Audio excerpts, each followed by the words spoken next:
Eto ang kaibigan kong si Maki. For 100,000 pesos at Honda Civic. Kailangan niyang malampasan ang 5 kakaibang pagsubok. Agay!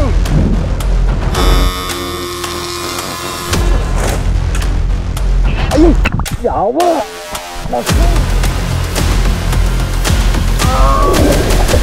Napakatuyog!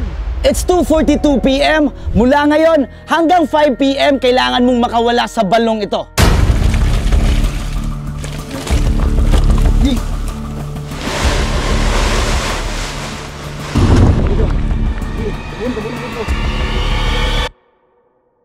Ang hirap ng ginawa dito. Ayaw mo. Mac, ready ka na? Oo, ready na. Timer starts now! Bago nangyari ang lahat ng ito, hindi naman sa hugas kamay, pero kailangan niyang magsulat ng waiver. Patunay na kagustuhan niya ang lahat ng ito. Nagustuhan ko lahat ng ito. Pwede na ba?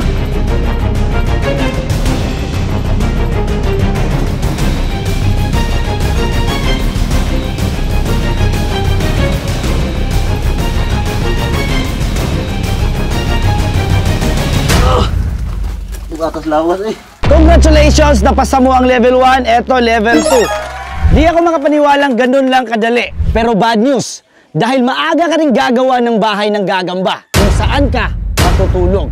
Madaling natapos ni Maki ang level 1 na Kumunoy. Next level ay bilang Spider-Man for 24 hours. Bibigyan kita ng 1 oras para matapos ang pundasyon ng inyong bahay. And timer starts now. Kasama na eh. At dahil kaibigan kita, eto Kutselyo, malaking tulong to. May 1 oras lang si Maki makagawa ng bahay. Pagkatapos ng 1 oras, bawal na siyang umapak sa lupa. 20 seconds ang nakalipas o hindi ka pa nakatali ng buko. Uita ka, bayad ka rin batuwang ka. Sa ilang minutong nakalipas, sa wakas, nakatali na rin siya ng 1 lubid. Pero ang tanong, gaano ito katibay? Kailangan 3 layer. Boy Ogom, dapat ganito pagkagawa.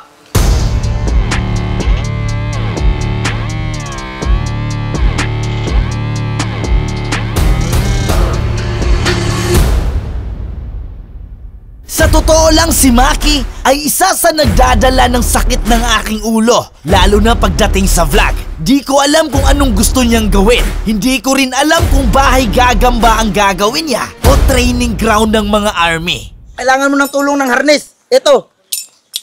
Para sa'yo. Isa kang tunay Na alamat. na bobo. Gusto ko lang ipaalam na 1 oras na. Di ko alam kung ano ang gagawin ko. 1 oras na ang nakalipas. Ibig sabihin, hindi na siya pwedeng bumaba. Pero pwede niya pa rin tapusin ang paggawa ng bahay na nakalawit. Patutulog mo na ako. Si Spider-Man dapat gumawa ng bahay gagamba, hindi spaghetti wires. At sa mga hindi nakakaalam, today is January 23, 2025. At ngayon ay kaarawan ni Boy Ogom. Happy birthday to you! Blow your candle. Whoop! Whoa! Ang galing. Ang galing! Mac, gusto mo ba ng balot? Yes! Ito na! Isa mo na!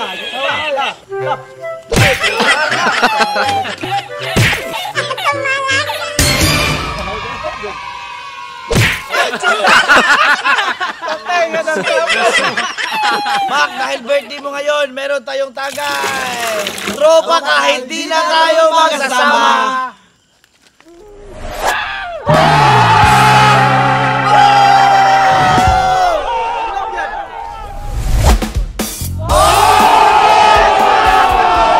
Spider-Mac, it's 10:46. Kailangan mo nang matulog. Good night. Mas lalong sumasakit yung mga buto ko, yung katawan ko, dito sa balikat ko dahil sa pagsuot ng harness. Eto, sumasakit ang puwet ko. Hirap makaupo, yan. Dahil lubid lang ang inuupuan. Lubid lang talaga, lubid. Ayan yung stress reliever ko. Check, alas 6 na ng umaga. Andito pa rin ako, nakalambitin. Ilang oras na lang at papasa na si Maki sa level 2. At kung mahirap ito, mas mahihirapan siya sa susunod na mangyayari. Mag-quit na siguro ako.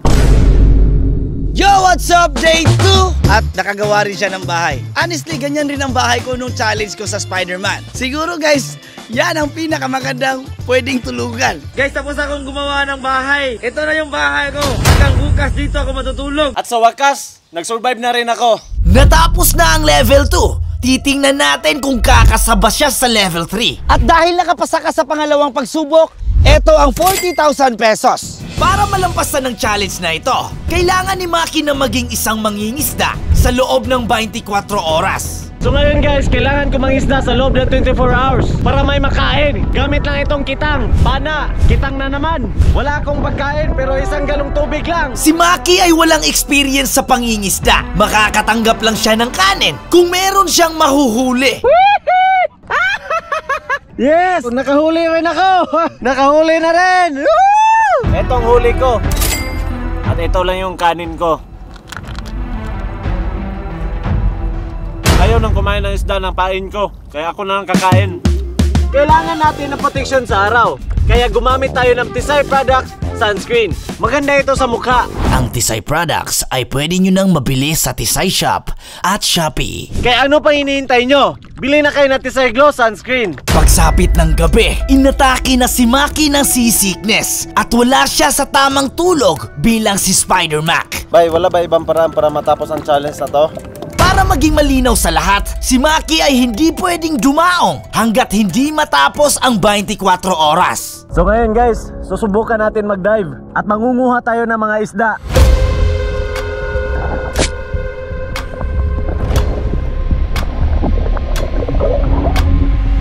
Ito na, may huli na ako. Agay! Sakit! Pagkakapagod ko yun! Ayun! Yawa! Nakul! Mag-quit na siguro ako. Pag hindi ka mag-quit ngayon, bukas ililibing ka ng buhay kasama ang sasakyan. Pag mag-quit ka ngayon, ang mawawala sa iyo ay 20,000 pesos. At kapag hindi ka mag-quit, tapos manghihina ka, bukas ang mawawala sa iyo ay Honda Civic at another 20,000 pesos. Okay lang yan, love. May bukas pa naman. Sad to say na fail ka sa pangatlong level at sana sa pang-apat ay makakaya mo. Laban. Handa ka na ba? Para maging patas ang asawa niya, ang kailangang magkalbo at magtanggal ng kilay para sa kanya. Konting kaalaman, ang tawag sa gupit na to ay aba, atras buhok, abanti agtang.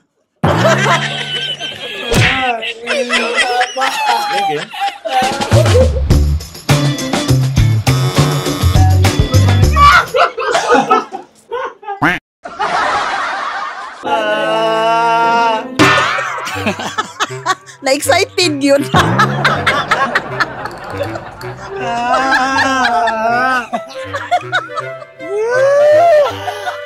Buhak! Kilala mo pa ba anak mo, te?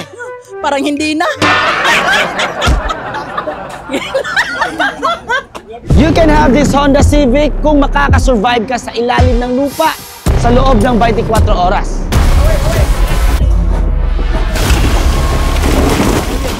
Ready ka na, Mac? Ready na.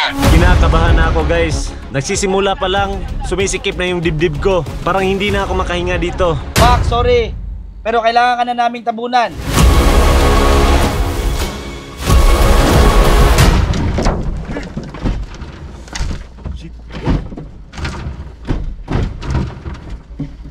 Gusto kong ipaalam kung bakit mananatiling buhay si Maki. Ang kahon na ito ay aircon. At kung sakali mang magkaproblema, gumawa na rin kami ng emergency exit. At maliban sa radyo, meron din kami ditong monitor. Kinakabahan na ako. Pag lumabas ka, mag 10 rounds pa tayo. Bago ako aalis, gusto ko lang ipaalam sa inyo na huwag nyo itong gayahin. Mark! Oh, Naririnig mo to?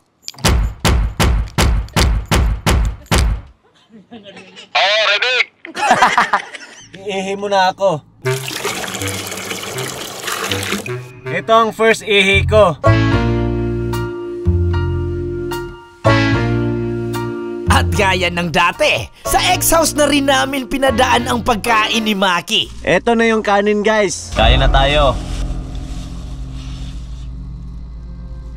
Thank you Lord, busog na ako. Alas 9:17 ng gabi na. Ito na lang, dalawang ihi. Pang-apat na ihi ko na to. Congratulations! Pumasa ka sa panghuling level. Thank you po! Ang problema kung paano ka makakalabas dyan. Bye!